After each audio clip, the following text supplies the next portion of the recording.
For more on the Spain travel rush, I spoke to David Becker. He is CEO of Attract China, a company that focuses on Chinese tourism.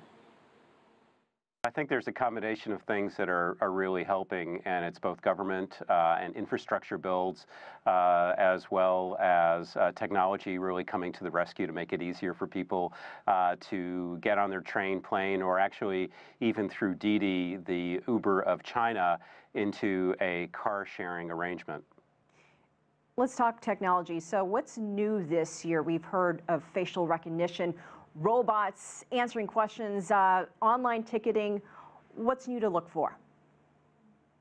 Well, I think all those things are fascinating, and if you want to go back and see sort of the bad old days, you can see a movie called Last Train Home, which shows people waiting sometimes 24 to 48 hours in the station to get on a train, if they even make it.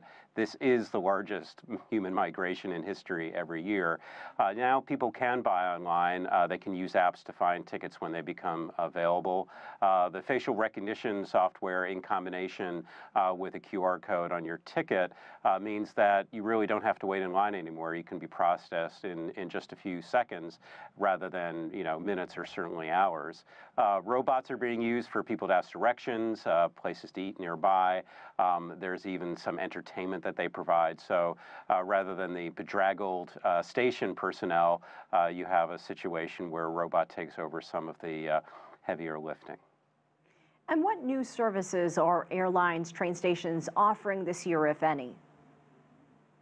Sure. On trains, you can actually pre-order your meal, which is really terrific. The facial recognition software, which we've been talking about a bit, may serve as your boarding pass. Baidu is testing this at the Beijing airport. So, the lines that people typically expect whenever they travel these days will be alleviated by technology. I have to say now, one thing that can get in the way of all this new streamlining and infrastructure is the weather. As you may know, the air travel in China is often delayed through bad weather. So I generally put my money more on trains, or now with car sharing, there's a way to get places without sitting in the airport. And what about other places outside of China? Would you say Chinese New Year's destinations outside of the country are becoming more popular? And what advice would you have for foreigners trying to visit China during this holiday time? Well, I think sort of two questions there. One is, with Chinese, the tradition is to go home, and certainly for migrant labor, which is about 230 million people, it may be the only time they see their family all year. However, with some means and frankly the ability to get away from some of the incredible lines that you find throughout the country, you will find more affluent Chinese who are now going to New York, Paris, Scotland, to have a different experience with the family.